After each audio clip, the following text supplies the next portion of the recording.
अस्सलाम वालेकुम, कैसे हैं आप लोग।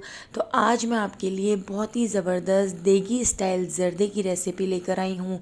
बाहर से भी ज़्यादा मज़ेदार ज़र्दा आज हम घर में बना के तैयार करेंगे। परफेक्ट रेसिपी है, मेजरमेंट के साथ बनाएंगे। तो चलिए रेसिपी की तरफ चलते हैं। सेला चावल से आज हम ये मज़ेदार सा ज़र्दा बना के तैयार करेंगे। तो सेला चावल को हमने 1.5 घंटे पहले धोकर भिगो दिया था। सेला चावल सोख हो चुके हैं। एक बड़ा पतीला ले लिया है और उसमें भरकर हमने पानी ले लिया है और बॉईल करने के लिए रख दिया था। पानी के अंदर 1 टेबल स्पून भर के हम ऐड कर देंगे ज़र्दे का रंग और इसको बॉयल आने तक पका लेते हैं। पानी को बॉयल आने के बाद हमारे जो सेला चावल हैं वो 1.5 घंटे पहले हमने भिगोए थे, तो हम सेला चावल इसके अंदर ऐड कर देते हैं। तो सेला चावल को इस ज़र्दे के रंग वाले पानी में हम बॉईल कर लेंगे। तो यहाँ पर हमने 1.5 किलो सेला चावल लिए हैं। 1.5 किलो सेला चावल का आज हम ज़बरदस्त सा ज़र्दा बना के तैयार करेंगे। तो इसको थोड़ा सा हिला लेते हैं, इस तरह से मिक्स कर लेते हैं और इसको अच्छी तरह से बॉईल आने तक पका लेते हैं। तो सेला चावल को हमने इतना बॉईल कर लेना है कि एक कनी रह जाए। तो यहाँ पर आप देख सकते हैं हमारे जो सेला चावल हैं वो बॉईल हो चुके हैं। तो चावलों को बॉईल होने में 8 मिनट के करीब लग सकते हैं। चावलों को बॉईल होते हुए 8 मिनट हो चुके हैं। अब हम इनको चेक कर लेते हैं। तो देखिए यहाँ पे चावल कितने लंबे हो चुके हैं और एक कनी छोड़कर हमने चावलों को बॉईल कर लिया है। तो अब इन चावलों को हम एक स्ट्रेनर में निकाल लेते हैं, इनको छान लेते हैं, इसके पानी को डिस्कार्ड कर देंगे और चावलों को एक स्ट्रेनर के अंदर निकाल लेते हैं। तो देखिए कितना ज़बरदस्त सा कलर आया है हमारे सेला चावलों का। तो हमने 1 टेबल स्पून इसमें ज़र्दे का रंग ऐड किया था, तो उससे बहुत ही ज़बरदस्त सा कलर आ चुका है। मैं आपको यहाँ पर चावल भी चेक कराती हूँ। देखिए हमने एक कनी छोड़कर चावलों को बॉईल कर लिया है और कितने ज़्यादा लंबे हमारे चावल हो चुके हैं। तो इन चावलों को हम एक स्ट्रेनर में रख देते हैं ताकि सारा पानी इसका रिलीज़ हो जाए। अब यहाँ पर हमने वही पतीला ले लिया है जिसमें हमने चावल बॉईल किए थे। अब उसके अंदर हम ऐड कर देंगे 1 कप घी। हम इसमें ऐड कर देते हैं। एवरीडे वाला जो कप होता है वो तो सभी के घर में होता है, तो वही कप बस हमने इसमें ऐड कर दिया है। इसके अंदर हम 15 के करीब इलायची डाल देते हैं। और यहाँ पर हमने 1.5 किलो चावल लिए थे, तो आप देख सकते हैं 1.5 किलो ही हमने चीनी ली है। परफेक्ट मेजरमेंट के साथ बनाएंगे तो हमारा जो ज़र्दा है वो बाहर हलवाई से भी ज़्यादा मज़ेदार बनेगा। तो घी के अंदर इलायची को हमने अच्छी तरह से फ्राई कर लिया है। इलायची फ्राई करने के बाद अब हम इसमें चीनी और हमारे जो सेला चावल हैं उनकी तह लगा लेते हैं। तो थोड़ी सी हमने इसमें चीनी ऐड कर दी है।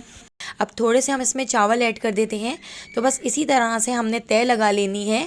तो इस तरह तय लगाने से हमारे जो चावल हैं ना ही तो वो अकड़ेंगे और ना ही हमारे सेला चावल और हमारा ये ज़बरदस्त सा ज़र्दा ख़राब होगा। बिल्कुल परफेक्ट हमारा ज़र्दा बन के तैयार होगा। तो चीनी और चावल हमने दोनों चीज़ें अच्छी तरह से मिक्स कर दी हैं, दोनों की तय लगा ली है। तो यहाँ पर आप देख सकते हैं दोनों चीज़ें हमारी अच्छी तरह से हमने मिक्स कर ली हैं। तो अब हम इसका लो फ्लेम करके इसको कवर करके 10 मिनट के लिए छोड़ देते हैं ताकि चीनी अपना पानी छोड़ दे। तो आप देख सकते हैं इसका फ्लेम हमने लो टू मीडियम रखा हुआ है और अब आप देख सकते हैं यहाँ पर चीनी ने पानी रिलीज़ कर दिया है, चीनी ने अपना पानी छोड़ दिया है। तो बस चीनी के इसी पानी के अंदर हमने चावलों को अच्छी तरह से पका लेना है। हमने इतना पका लेना है कि चीनी का जो पानी है वो अच्छी तरह से खुश्क हो जाए। बिल्कुल हमने चीनी के पानी को ड्राई कर लेना है। चमचा चलाते हुए मीडियम टू हाई फ्लेम पर हम चीनी के इस पानी को खुश्क कर लेते हैं।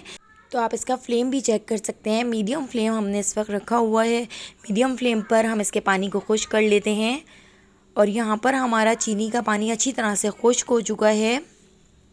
चीनी के पानी को खुश्क करने के बाद इसको कवर करके लो फ्लेम पर छोड़ दिया था। 15 मिनट लो फ्लेम पर छोड़ने के बाद अब हम इसमें ऐड कर देंगे खोया।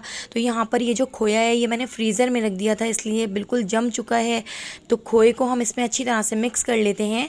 तो बिल्कुल हल्के हाथ से हम चावलों को इस तरह से चलाते हुए खोए को इसमें मिक्स कर लेंगे। तो इसके अंदर हमने आधा किलो खोया मिक्स किया है। आप खोया कम या ज़्यादा अपनी मर्ज़ी से कर सकते हैं। तो खोए को हम इसमें अच्छी तरह से मिक्स कर लेते हैं। तो आप देख सकते हैं हम खोए को हम इस तरह से चमचे से तोड़ लेते हैं और चावलों के अंदर बहुत अच्छी तरह से मिक्स कर लेते हैं। तो चमचे से इस तरह से तोड़ने के बाद इसको बहुत अच्छी तरह से हम मिक्स कर लेंगे। इसको कवर करके लो फ्लेम पर 10 मिनट के लिए दोबारा से हमने छोड़ दिया था। इस स्टेज पर आप इसमें रोस्टेड किशमिश, बादाम, पिस्ते, खोपरा, बहुत सारे ड्राई फ्रूट्स आप इसमें ऐड कर सकते हैं। लेकिन मेरे घर में ये सारे ड्राई फ्रूट्स इतनी शौक से नहीं खाए जाते इसके अंदर, तो मैंने ऐड नहीं किए हैं। मैं ऊपर से गार्निशिंग करके ही ऐड कर दूँगी। तो देखिए यहाँ पे हमारा ज़बरदस्त सा ज़र्दा बनकर तैयार हो गया है। अगर रेसिपी पसंद आई हो तो लाइक, शेयर और सब्सक्राइब करना बिल्कुल भी मत भूलिएगा और मुझे कमेंट करके बताइएगा। आने वाली वीडियो तक अल्लाह हाफ़िज़।